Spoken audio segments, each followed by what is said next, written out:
कितने बार क्वेश्चन आया हुआ है देखिए, एनसीईआरटी 10.2 का क्वेश्चन नंबर 8 है। इसमें देखिए कब कब आया हुआ है, 2008 में ही क्वेश्चन आया है। 2008 में ही कंपार्टमेंट का जो एग्जाम हुआ था उसमें भी आया हुआ क्वेश्चन है। 2009 में आया हुआ क्वेश्चन है, 12 में, 13, 14, 17 में आया क्वेश्चन। कितनी बार ये क्वेश्चन रिपीट किया है, ठीक है ना, कितनी बार ये क्वेश्चन रिपीट किया है, ठीक है ना। चलिए क्वेश्चन को स्टार्ट करते हैं। इसका सॉल्यूशन करने के लिए क्वाड्रिलेटरल बनाया गया। इसका मतलब एक क्वाड्रिलेटरल के अंदर में क्या आपका सर्कल है। अंदर में सर्कल होने का मतलब क्या होता है कि ये जो सर्कल होगा इस क्वाड्रिलेटरल के सारे साइड्स को टच कर रहा होगा, ठीक है ना। जब कोई सर्कल किसी पॉलीगॉन के अंदर होता है, पॉलीगॉन वो ट्रायंगल भी हो सकता है, क्वाड्रिलेटरल भी हो सकता है, पेंटागन भी हो सकता है। तब क्या होता है उस केस में, वो जो सर्कल होता है जब दोनों को जोड़ेंगे तो क्या मिल जाएगा, पूरा का पूरा एडी मिल जाएगा, ठीक है ना। ये पूरा आपका क्या मिल जाएगा, एडी मिल जाएगा। तो एस प्लस डी एस के प्लेस पे लिख सकते हैं एडी, और B Q plus C Q. तो B Q plus C Q, B Q यहाँ पे देखिए, बी क्यू यहाँ पे, बी क्यू और सी क्यू यहाँ पे, ठीक है ना। तो बी क्यू और सी क्यू को जब ऐड करेंगे तो क्या मिल जाएगा आपका, तो ये मिल जाएगा आपका बी सी, ठीक है। B Q plus C Q तो ये दे देगा। हेलो बच्चों, फिर से मैं आपका स्वागत करता हूं अपने इस यूट्यूब चैनल में। और जो हमारा सर्कल का सीरीज चल रहा उसमें आज एक नया वीडियो आने वाला है। तो इसमें हम लोग बेसिकली क्या करने वाले हैं, तो आज हम लोग करने वाले हैं कुछ क्वेश्चन डिस्कस करेंगे। ओके, ऐसे आपको मालूम होगा कि इस चैप्टर में केवल 2 ही थ्योरम है जो सिलेबस में आपका दिया हुआ है। आपके सिलेबस में केवल 2 ही थ्योरम दिया हुआ है, उसको स्टेट करना और प्रूव करना। प्रूविंग भी आपको हमने पहले बताया है, और दोनों इंपॉर्टेंट है एग्जामिनेशन पॉइंट ऑफ व्यू से।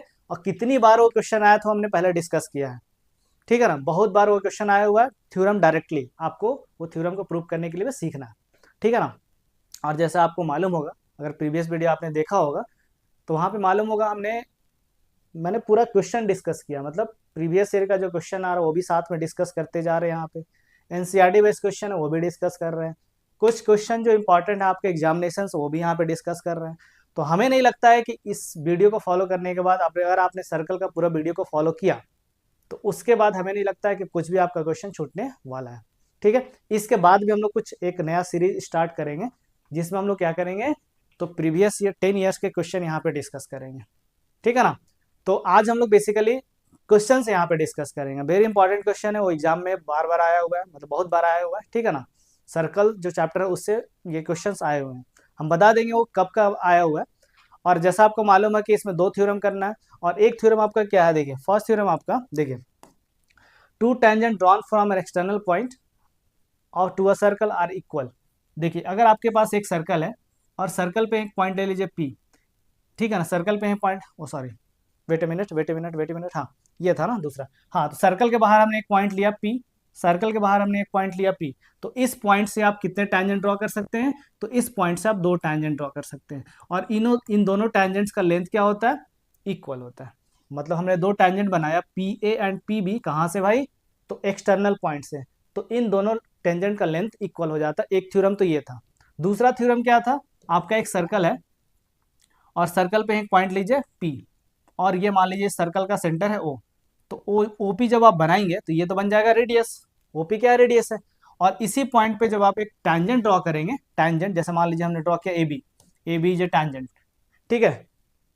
तो ये जो टैंजेंट होता है और रेडियस क्या होते हैं, परपेंडिकुलर होते हैं। मतलब रेडियस जो होता है वो टैंजेंट पे परपेंडिकुलर होता है। रेडियस और टैंजेंट के बीच में कितना डिग्री का एंगल होता है, 90 डिग्री का एंगल होता है। तो यही 2 थ्योरम है इस चैप्टर में जिसका हम लोग यूज करते हैं क्वेश्चंस को सॉल्व करने के लिए, ठीक है, सही है। तो length of the tangents drawn from an external point are equal. External point से टैंजेंट्स जो ड्रॉ करते हैं, 2 टैंजेंट आप बना सकते हैं, 2 से ज्यादा नहीं बना सकते हैं, मैक्सिमम 2 बना सकते हैं। तो उन दोनों का लेंथ क्या होता है, इक्वल होता है। यही हमारा थ्योरम है। ओके, चलिए स्टार्ट करते हैं। तो हमारा नेक्स्ट क्वेश्चन है, देखिए। हाँ, तो ये कितनी बार क्वेश्चन आया हुआ है, देखिए एनसीईआरटी 10.2 का क्वेश्चन नंबर 8 है। इसमें देखिए कब कब आया हुआ है, 2008 में ये क्वेश्चन आया है।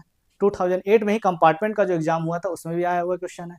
2009 में आया हुआ क्वेश्चन है, 12 में, 13, 14, 17 में आया हुआ क्वेश्चन है। कितनी बार ये क्वेश्चन रिपीट किया है, ठीक है ना, कितनी बार ये क्वेश्चन रिपीट किया है, ठीक है ना। चलिए क्वेश्चन को स्टार्ट करते हैं। इसका सॉल्यूशन हम स्टार्ट करते हैं। देखिए क्या है, a quadrilateral ABCD is drawn to circumscribe a circle. एक सर्कल को सर्कमस्क्राइब करने के लिए क्वाड्रिलेटरल बनाया गया। इसका मतलब एक क्वाड्रिलेटरल के अंदर में क्या आपका सर्कल है। अंदर में सर्कल होने का मतलब क्या होता है कि ये जो सर्कल होगा इस क्वाड्रिलेटरल के सारे साइड्स को टच कर रहा होगा, ठीक है ना। जब कोई सर्कल किसी पॉलीगॉन के अंदर होता है, पॉलीगॉन वो ट्राइंगल भी हो सकता है, क्वाड्रिलेटरल भी हो सकता है, पेंटागन भी हो सकता है। तब क्या होता है उस केस में, वो जो सर्कल होता है उस पॉलीगन के यहाँ पे क्वाड्रिलेटरल है, तो इस क्वाड्रिलेटरल का सारा साइड्स को टच करेगा, ठीक है, समझ गए बस। अब क्या प्रूव करना है हमें प्रूव करना है A B plus C D plus A D plus B C, ये हमें प्रूव करना है। A B plus B C plus C D plus A B plus C D plus equals to A D plus B C, A B plus C D equals to A D plus B C, हमें ये prove करना है। Okay, समझ रहे हैं कैसे करेंगे, कैसे क्या अप्रोच होगा हमारा, देखिए हमें ये प्रूव करना है टू प्रूव। अब ए बी देखिए कैसे बना हुआ है, पैसा सोचिएगा ना, ए बी जो हमें चाहिए, ये जो ए बी चाहिए हमारा अप्रोच क्या हो सकता है ना, तो सोचेंगे ए बी जो है ना वो एक्चुअली में है कहाँ पे। तो ए बी देखिएगा तो दो सेगमेंट से मिलकर बना हुआ है, ठीक है ना, दो सेगमेंट मतलब दो लाइन से, समझ सकते हैं दो लाइन से, लाइन बोलना सही नहीं रहेगा, दो सेगमेंट से मिलकर बना हुआ। कौन कौन सा, दो टुकड़े से बना हुआ। कौन कौन सा टुकड़ा है, तो एपी एक टुकड़ा हुआ और दूसरा टुकड़ा क्या हुआ, बीपी हुआ, ठीक है। तो ये जो ए बी है ना दो टुकड़े से मिलकर बना हुआ, कौन कौन, AP and BP, AP and BP, ये दो टुकड़े से मिलकर बना हुआ कौन, तो पूरा लाइन आपका A B, understanding, AP and BP से बना हुआ ए बी, सही है, कोई दिक्कत नहीं होना चाहिए इसमें। अब हमें मालूम है कि किसी भी एक्सटर्नल पॉइंट से, किसी भी एक्सटर्नल पॉइंट से जब हम टेंजेंट ड्रॉ कर सकते हैं, टेंजेंट ड्रॉ करते हैं तो उन टेंजेंट्स का लेंथ क्या होता है, इक्वल होता है, उन टेंजेंट्स का लेंथ क्या होता है, इक्वल होता है। ओके, हमें ये मालूम है। तो उसी तरह से हम इस पॉइंट के लिए, पॉइंट ए के लिए, पॉइंट ए को अगर हम देखें तो यहां से दो टैंजेंट है, कौन कौन, तो एपी एक टैंजेंट हुआ इसी पॉइंट ए से और दूसरा टैंजेंट हुआ ए एस, तो इसी पॉइंट से दो टैंजेंट बनाया गया एपी एंड ए एस, इसका मतलब इन दोनों का लेंथ बराबर होगा, मतलब AP equal to A S होगा, समझ में आ रहा, ठीक है। उसी तरह से हम पॉइंट बी को अगर देखें, पॉइंट बी को देखें, पॉइंट बी को देखें तो यहां भी क्या देखें, पॉइंट बी से दो टैंजेंट बीपी और दूसरा बी क्यू, तो ये दो टैंजेंट से मिलकर बना हुआ है, मतलब ये यहां से जब दो टैंजेंट बनाएंगे बीपी और बीपी तो इन दोनों का भी लेंथ इक्वल होगा, क्योंकि हमें मालूम है कि एक्सटर्नल पॉइंट से जो टैंजेंट ड्रॉ करते हैं उसका लेंथ बराबर होता है, अंडरस्टैंडिंग। तो यहां से क्या लिख सकते हैं हम लोग, AP equals to B, sorry BP equals to B Q. अब थोड़ा सा यहाँ पे ना सोचना है, यहाँ पे अगर थोड़ा समझ गया तो ठीक है, बहुत इजीली बन जाएगा विषय, अगर गलत लिख दिए तो दिक्कत है। देखिए अब कुछ लोग बोलेंगे यहाँ पे हम ऐसे लिख देते, कैसे, BP equals to B Q, ठीक है, सही है। अब कुछ लोग बोलेंगे सर हम ऐसे भी तो लिख सकते हैं, इसको हटाइए, इसको हटाइए, कुछ लोग ऐसे लिखेंगे B Q equals to BP, तो क्या ऐसा लिखना सही है, लिखना तो सही है लेकिन ऐसे लिखेंगे तो फंस जाएंगे, क्यों, क्योंकि आप बीपी को उसी साइड में रखिए जिस साइड में आपका एपी आया है, क्यों, क्योंकि जब हम इक्वेशन को ऐड कर रहे होंगे तो एलएचएस को एलएचएस के साथ ऐड करेंगे, तो यहाँ पे क्या लिखेंगे हम, एपी के प्लेस पे लिखेंगे, मतलब जिस तरफ एपी लिखा हुआ उसी तरफ बीपी लिखेंगे, मतलब हम क्या लिखने की कोशिश करेंगे, तो BP equals to B Q, मतलब एपी को ध्यान में रख के हमने बीपी लिखा, क्यों, क्योंकि एपी और बीपी जब ऐड होगा तो मिल जाएगा आपका ए बी, क्या मिल जाएगा, ए बी, समझ रहे। तो यहां से क्या लिखेंगे, PB equals to BP, PB equals to B Q, BP भी लिख सकते हैं पीबी लिख सकते हैं, अंडरस्टैंडिंग। उसी तरह से आप क्या लिख सकते हैं पॉइंट सी के लिए, ठीक है ना, पॉइंट सी के लिए, ठीक है, पॉइंट सी के लिए, तो उसी तरह से यहाँ पे देखिएगा पॉइंट सी के लिए क्या लिखेंगे, तो पॉइंट सी के लिए हम लिखेंगे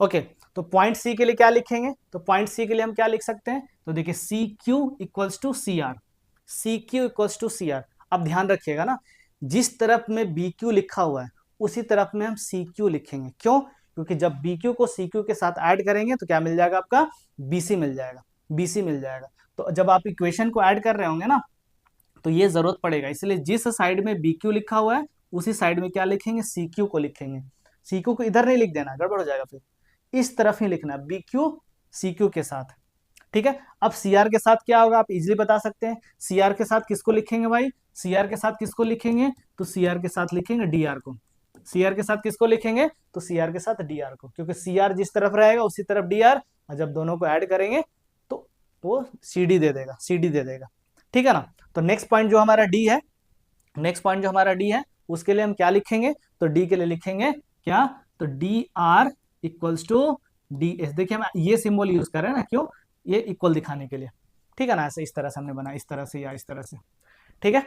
तो D R equals to D S हो जाएगा, तो डी आर किधर लिखेंगे या आर डी किधर लिखेंगे, जिधर आपका सी आर लिखा हुआ है, तो सी आर, और डी एस किसके साथ एडजस्ट हो जाएगा, ए एस के साथ एडजस्ट हो जाएगा, क्योंकि ए एस प्लस डी एस क्या दे देगा, ए डी दे देगा। अब कुछ नहीं करना है, सिंपली ये चार इक्वेशन को ऐड कर देना है।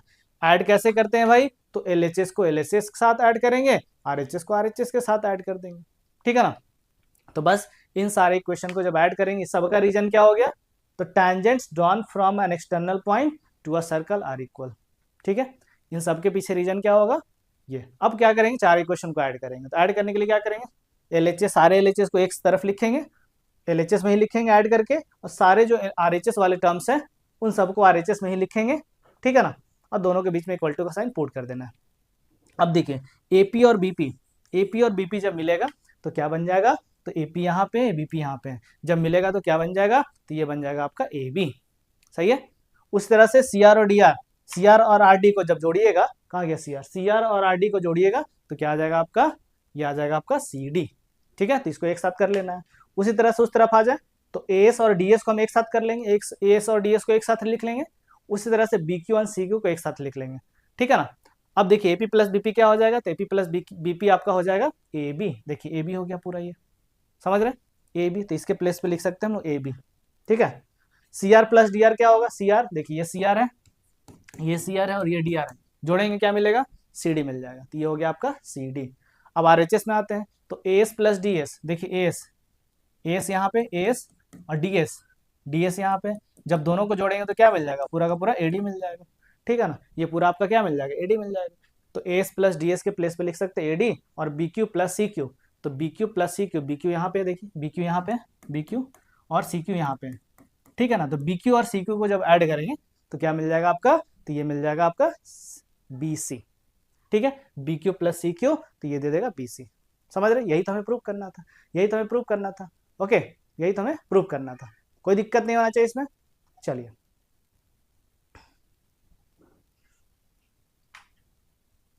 चलिए, आप चाहे तो इसका स्क्रीनशॉट ले सकते हैं। ओके, नेक्स्ट क्वेश्चन हमारा, अब देखिए ये क्वेश्चन इसी से रिलेटेड है, मतलब इसी टाइप का क्वेश्चन है, इसी टाइप का क्वेश्चन यहाँ पे है। ठीक है ना। क्वेश्चन क्या है, देखिए parallelogram circumscribing a circle is a rhombus, मतलब अगर एक पैरेललोग्राम किसी सर्कल को सर्कमस्क्राइब करता है, अगर एक पैरेललोग्राम किसी सर्कल को सर्कमस्क्राइब करता है तो वो पैरेललोग्राम एक्चुअली में क्या होता है, रोम्बस होता है। वो पैरेललोग्राम एक्चुअली में क्या होता है, रोम्बस होता है। देखिए कितनी बार आया क्वेश्चन है, 2008 में आया, 9 में आया, 10, 11, 13, 14। ठीक है, इतनी बार ये क्वेश्चन रिपीट किया है। समझ रहे हैं, तो समझ सकते हैं ये क्वेश्चन कितना इंपॉर्टेंट है। दोनों क्वेश्चन रिलेटेड है। ठीक है ना, दोनों क्वेश्चन रिलेटेड है। कैसे रिलेटेड है, अभी तक हमने जहां तक प्रूविंग किया था, कहाँ गया, एक मिनट, हाँ, यहां तक हमने जो प्रूव किया था ना, अभी जो क्वेश्चन हमने देखा उसके लिए यहां तक जरूर आएंगे, यहां तक आएंगे, और इसके बाद 2-3 स्टेप और जाएगा नीचे, बस आपका काम हो जाएगा। मतलब अभी जो हमारे पास ये क्वेश्चन है, इस क्वेश्चन में हम वही करेंगे जैसे पहले वाले क्वेश्चन में किए थे, वही करेंगे जैसे पहले वाले क्वेश्चन में हमने किया था। ठीक है ना। तो यहाँ पे क्या, एबीसीडी एक पैरेललोग्राम है, एबीसीडी एक पैरेललोग्राम है जो किसी सर्कल को सर्कमस्क्राइब करता है, मतलब किसी सर्कल को चारों, सर्कल जो होगा इस पैरेललोग्राम के अंदर में, मतलब ये जो सर्कल होगा इस पैरेललोग्राम के सारे साइड्स को टच करेगा। समझ रहे हैं, हमें क्या प्रूव कर देना है कि एबीसीडी अगर पैरेललोग्राम, एक पैरेललोग्राम जो सर्कल को सर्कमस्क्राइब कर रहा है तो वो पैरेललोग्राम एक्चुअली में रोम्बस होता है। मतलब हमें क्या प्रूव कर देना है, एबीसीडी एक रोम्बस है, एबीसीडी क्या है, एक रोम्बस प्रूव कर देना हमें। ठीक है ना, कोई दिक्कत इसमें नहीं होना चाहिए। कैसे प्रूव करेंगे, ठीक है, देखिए कैसे प्रूव करेंगे। तो आपको मालूम है कि किसी भी पैरेललोग्राम का दो एडजेसेंट साइड अगर इक्वल हो गया, one pair of adjacent side equal हो गया, मतलब दो लगातार साइड अगर इक्वल हो गया पैरेललोग्राम में, तो वो रोम्बस बन जाता है। समझ रहे हैं, मतलब अगर ए बी और बी सी इक्वल हो गया, ए बी और बी सी इक्वल हो गया तो आपका काम हो गया, मतलब ये रोम्बस बन गया, क्योंकि पहले से पैरेललोग्राम है। तो पैरेललोग्राम का एडजेसेंट साइड अगर इक्वल तो वो क्या बन जाता है, रोम्बस बन जाता है। उसी तरह से ये भी आप कर सकते हैं, ए बी और ए डी को भी इक्वल प्रूव कर सकते हैं, मतलब कोई भी दो लगातार साइड को इक्वल प्रूव कर देना आपको। ठीक है ना, चलिए आते हैं। ठीक है, वही वही वही हम लोग करेंगे। पॉइंट ए कंसिडर करेंगे पहले, पॉइंट ए। तो पॉइंट ए में देखेंगे, पॉइंट ए के लिए हमें मालूम है कि एक्सटर्नल पॉइंट से जो टेंजेंट ड्रॉ करता है उसका लेंथ बराबर होता है। तो यहां से हम क्या लिख सकते हैं, तो लिख सकते हैं A R equal to A S, A R और ए एस यहाँ पे क्या है, बराबर है। सही है, कोई दिक्कत नहीं होना चाहिए इसमें। उसी तरह से अगर पॉइंट बी के पास हम आ जाए, पॉइंट बी के पास, तो पॉइंट बी के लिए भी क्या लिख सकते हैं, तो बी आर या R B plus equal to B Q. क्या लिखेंगे, B R equal to B Q, B R equal to B Q, क्योंकि बी भी तो एक्सटर्नल पॉइंट है ना, वहां से दो टेंजेंट बन रहा तो उसका लेंथ बराबर होगा। फिर से वही चीज मैं बताना चाहूंगा कि जिस तरफ आप ए आर लिख रहे हैं ना, उसी तरफ में आप बी आर को लिखिए। जिस तरफ अगर आपने एलएचएस में आर को लिखा तो बी आर को भी उधर ही रखिए। क्यों? क्योंकि पूरा ए बी जो है ना वो ए आर और बी आर से मिलकर बना हुआ है, तो दोनों को एक तरफ ही रखना है। समझ रहे? चलिए नेक्स्ट। उसी तरह से नेक्स्ट है सी डी। अगर सी डी को ध्यान से देखें, सी डी कहाँ गया? सी डी है पूरा सी डी। सी डी किससे बना हुआ है भाई? तो सी डी बना हुआ है सीपी और डीपी से मिलकर बना हुआ है। तो मतलब सीपी और डीपी एक तरफ आने वाले हैं, एक तरफ ही लिखेंगे सीपी और डीपी को, एक ही साइड लिखना हम लोग को, ठीक है ना। तो सीपी और डीपी को हम लोग क्या लिखेंगे? एक साइड लिखेंगे। अब आपको मालूम है कि एक्सटर्नल पॉइंट से जो टेंजेंट ड्रॉ करता है उसका लेंथ होता है बराबर, उसका लेंथ होता है बराबर। तो सी से हमने क्या किया? सी से हमने दो टेंजेंट बनाए। कौन कौन सा? तो सीपी एंड सी क्यू। कौन कौन सा? CP and C Q. CP and C Q, तो इनका लेंथ क्या होगा? बराबर होगा। तो यहां से लिख सकते हैं CP equals to C Q. कोई दिक्कत नहीं होना चाहिए इसमें। नेक्स्ट,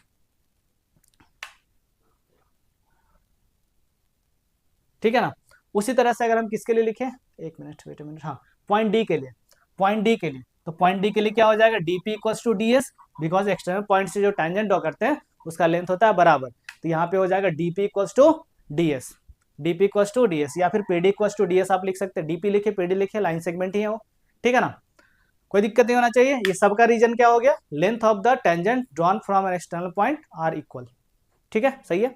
अब सबको फिर से ऐड कर देना, मतलब देख रहे हैं ना, जैसा इससे पहले क्वेश्चन में किया था, इससे पहले वाले जो क्वेश्चन में जो भी स्टेप हमने यूज किया था सेम स्टेप यहाँ भी यूज हुआ है, ठीक है ना। तो इतना दूर तक तो वैसे ही पहुंचना है जैसे आप पहले पहुंचे थे, ठीक है ना। ए आर बी आर को एक साथ कर लीजिए, सीपी पीडी को एक साथ कर लीजिए, उस तरह से ए एस और डी एस को एक साथ लिख लीजिए, बी क्यू सी क्यू को एक साथ लिख लीजिए। समझ रहे? बस। अब A R plus B R क्या हो जाएगा? तो A R plus B R फिर से ए बी, ठीक है। A R plus B R क्या हो जाएगा? ए बी हो जाएगा आपका। सीपी प्लस डीपी अगर करें तो ये क्या मिल जाएगा आपका? पूरा का पूरा सी डी मिल जाएगा, सी डी मिल जाएगा। उस तरह से A S plus S D करें, A S plus S D करेंगे तो ये आ जाएगा आपका कितना? A S plus S D करेंगे तो ये आ जाएगा आपका ए डी। और यहाँ पे B Q plus C Q करेंगे तो आ जाएगा आपका बी सी। समझ रहे हैं? क्यों? क्योंकि ए आर बी या फिर बी क्यू सी या फिर सी पी डी या ए एस डी ये सब कोलिनियर पॉइंट्स है, ठीक है। तो एक ही लाइन में आया, एक ही लाइन में, इसलिए हम लोग लिख दिए A B C D A D और बी सी। कोई दिक्कत नहीं होना चाहिए इसमें। अब देखिए इसके बाद क्या करना है। यहाँ तक जो प्रूविंग था वो तो पहले वाला क्वेश्चन के जैसा था। अब क्या करना आपको? आपको मालूम है, आपको क्या मालूम है कि पैरेललोग्राम के अपोजिट साइड्स क्या होते हैं? इक्वल होते हैं। एक पैरेललोग्राम के अपोजिट साइड्स क्या होते हैं? इक्वल होते हैं। अगर A B C D parallelogram है तो इसके अपोजिट साइड्स क्या होंगे? इक्वल होंगे। अपोजिट साइड्स इक्वल कहने का मतलब, तो कोई भी दो आप ले सकते हैं। मतलब हमने क्या लिया? ए बी और सी डी कंसिडर किया, मतलब ए बी जो होगा सी डी के इक्वल होगा और ए डी आपका बी सी के इक्वल होगा। ए डी किसके इक्वल हुआ? बी सी के, और ए बी इक्वल हुआ सी डी के। कोई दिक्कत नहीं होना चाहिए इसमें, ठीक है ना। अब क्या करना है इसको? हाँ, A D equal to B C. अब इसके बाद क्या करना है? यहाँ पे जो इक्वेशन 5 आपका मिला है उसमें रिप्लेस कर देना है, ठीक है ना। इसमें रिप्लेस कर देना है। ये क्यों हुआ तो बता दिया हमने, opposite sides of a parallelogram are equal, ठीक है। अब देखिए ए बी को लिख दिया हमने। सी डी के प्लेस पे क्या लिख सकते हैं भाई? तो सी डी के प्लेस पे आप ए बी लिख सकते हैं। तो ए बी फिर प्लस ए बी, क्योंकि हमने सी डी के प्लेस पे क्या लिखा? ए बी लिख दिया फिर से। अब उस तरफ इक्वल टू को उस तरफ ए डी, तो ए डी को हमने क्या किया? एडी को कन्वर्ट कर दिया बीसी में, एडी को हमने कन्वर्ट कर दिया बीसी में। आप ये भी कर सकते थे, बीसी को एडी में कर देते, वो भी सही था। तो एडी को हमने लिख दिया बीसी, क्यों? क्योंकि एडी और बीसी क्या है? बराबर है। एडी और बीसी क्या है? यहाँ पे इक्वल है। प्लस बीसी को हमने बीसी ही छोड़ दिया, बीसी को हमने बीसी ही छोड़ दिया, ठीक है। एबी प्लस एबी क्या हो जाएगा? 2ab, और बीसी प्लस बीसी क्या हो जाएगा आपका? 2bc। बीसी प्लस बीसी क्या हो जाएगा? 2bc। अब दोनों साइड से 2 कट कर लीजिएगा, दोनों साइड से 2 कट करेंगे तो यहाँ से क्या मिलेगा? AB इक्वल्स टू BC आपका मिल जाएगा, ठीक है ना। AB इक्वल्स टू BC आपका मिल जाएगा। समझ में आ रहा? अब क्या हुआ देखिए, यहाँ पे AB और BC इक्वल हुआ, उसका मतलब क्या हुआ देखिए। ये तो पहले से पैरेललोग्राम था, इस पैरेललोग्राम में कोई भी दो लगातार साइड इक्वल हो गया, मतलब AB और BC बराबर, ठीक है। तो यहां से हम इजिली बोल सकते हैं कि इस पैरेललोग्राम में यहाँ पे क्या हो गया? एडजेसेंट साइड्स क्या हो गया? इक्वल हो जाए। तो कम से कम एक पेयर ऑफ एडजेसेंट साइड अगर इक्वल हो गया ना पैरेललोग्राम का, तो वो क्या बन जाता है? तो वो बन जाता है आपका रोम्बस। क्या बन जाता है आपका? रोम्बस। बस हो गया, यही हमें प्रूव करना था, ठीक है ना। यही हमें क्या करना था? प्रूव करना था। सो ABCD इज अ रोम्बस, बस, ठीक है, कोई दिक्कत नहीं है। चलिए अब हम लोग नेक्स्ट क्वेश्चन हम लोग नेक्स्ट वीडियो में करेंगे। तो आज के लिए इतना ही। अगर आप इस चैनल पे नए हैं, आपको वीडियो देख के अगर लगा है कुछ सीखने को मिला है, तो काइंडली वीडियो को लाइक कीजिए और इस चैनल को सब्सक्राइब कर दीजिए, ठीक है, क्योंकि उसको में सब्सक्राइब करने में कोई पैसा नहीं लगता है। तो काइंडली इस चैनल को सब्सक्राइब कर दें। मिलते हैं नेक्स्ट वीडियो में। Thank you for watching my video.